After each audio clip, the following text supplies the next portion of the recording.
fellow citizens and residents, it was Nelson Mandela who said that to be free is not merely to cast off one's chains, but to live in a way that respects and enhances the freedom of others. End of quote.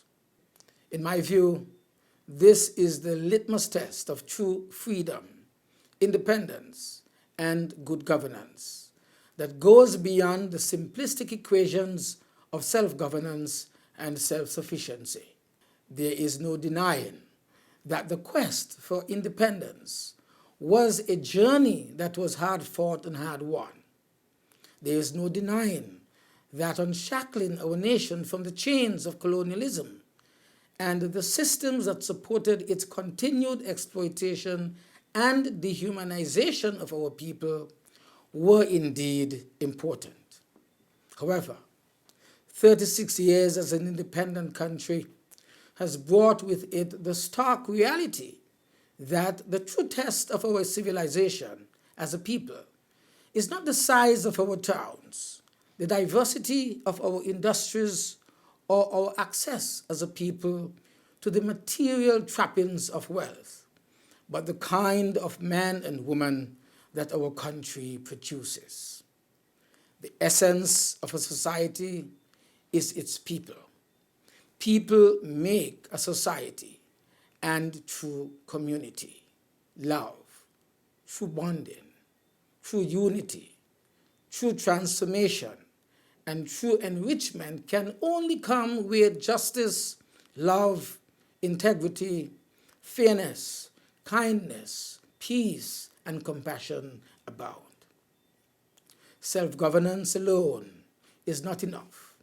There must also be self-discipline and self-responsibility. In the pursuit of these highest principles and values, this is the standard that we must all uphold. This is the national consciousness to which we must all rise as citizens, young and old, as captains of industry and commerce, and as leaders in our great country, St. Kitts-Nevis. Our national heroes understood this noble equation, and it is for this reason that they tried to embody and exemplify what they wanted to see more of in our society. Men like the Right Excellent Sir Robert Llewellyn Bradshaw, Sir Caleb Azariah Paul Southwell, Sir Joseph Nathaniel France, Simeon Daniel, Sir Kennedy Simmons did not just talk the talk, they walked the walk as well.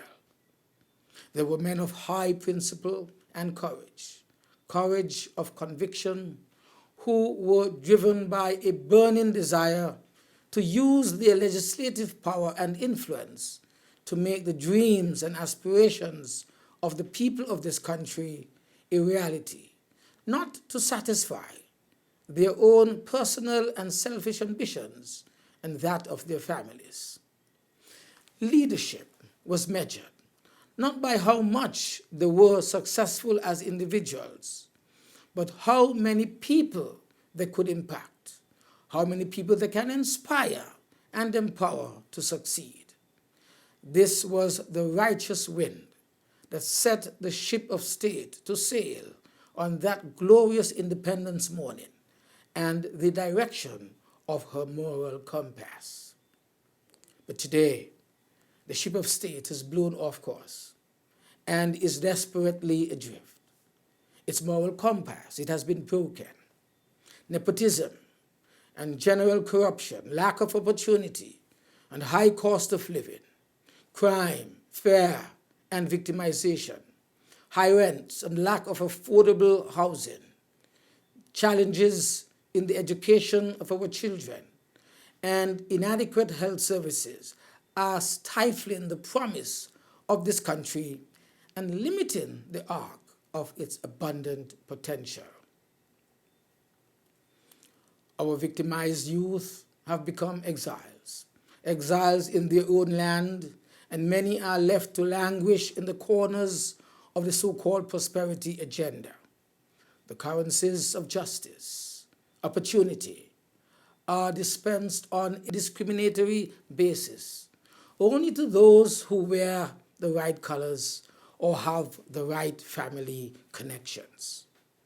Civil liberties, such as freedom of expression and political association, are being stifled. The mere expression of discontent can cost an individual that much needed scholarship, that much dependent job or social service, or even worse, it can cost his or her freedom. Deception and honesty have become the expected practice as facts and figures are manipulated to tell only one story about the economy, even as the IMF independent assessment remains hidden and in complete denial of the lived reality and daily conditions faced by our people. Corruption in the dispensation of public procurement has made millionaires of public officials, while access to affordable housing and quality health care continue to decline. These are but a few of the social and economic ills that are overtaking our society and that are threatening to tear our country apart. There can be no true unity, I emphasize, no true transformation, nor can lives be duly enriched in present environment.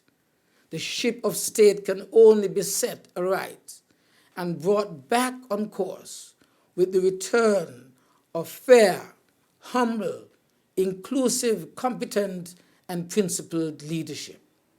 The mantra, putting people first, must become our guiding compass.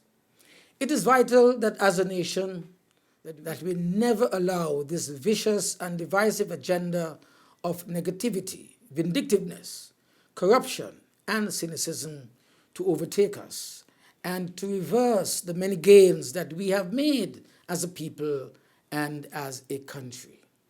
We must root and unify ourselves by espousing the values and principles of inclusiveness, brotherly love, service to others, and individual and collective responsibility. This is necessary in order to build the kind of society that we would be proud of and proud to deliver to future generations, as well as to become the ideal citizens who we would wish to have as friends and as our neighbors. In order to truly transform and enrich our country, our leaders must live by example, and all citizens, whether at home or abroad, must be the natural beneficiaries of the dividends and proceeds of the national prosperity agenda. We must also engender a politics that works in the interest of the many and not for the few, and where people are free to stand up for their rights and demand change without threat of reprisal.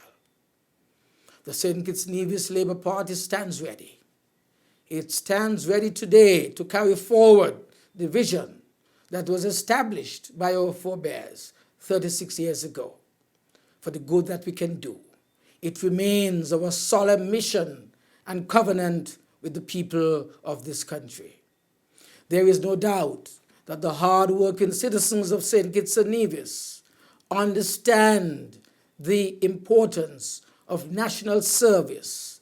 It is in this vein that I take the opportunity to congratulate this year's recipients of the National Honors Awards in the category of the Companion of the Star of Merit.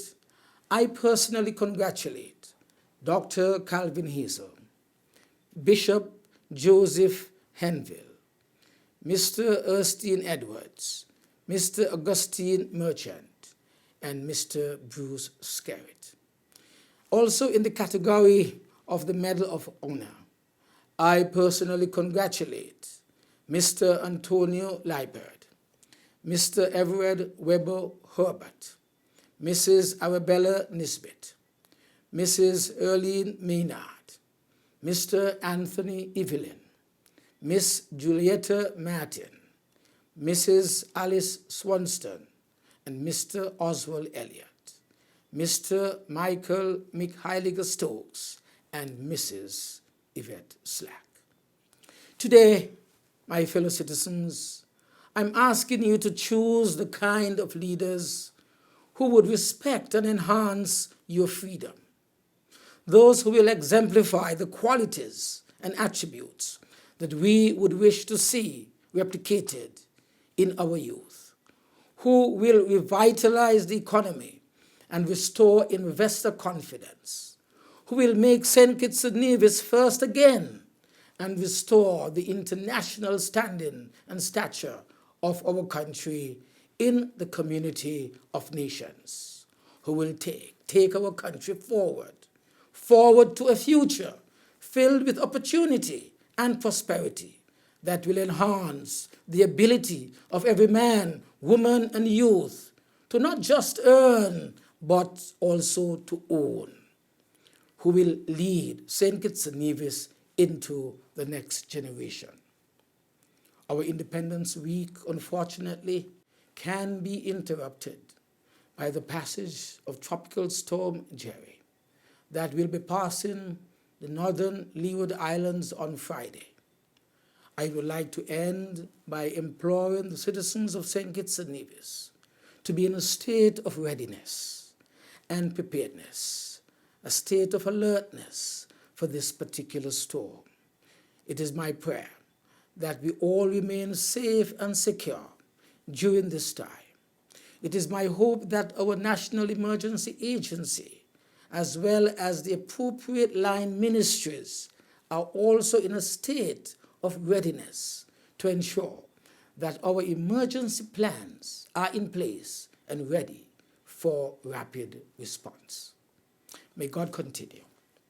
May God continue to bless the Federation of St. Kitts and Nevis. Happy Independence 36, my fellow citizens and residents. Thank you.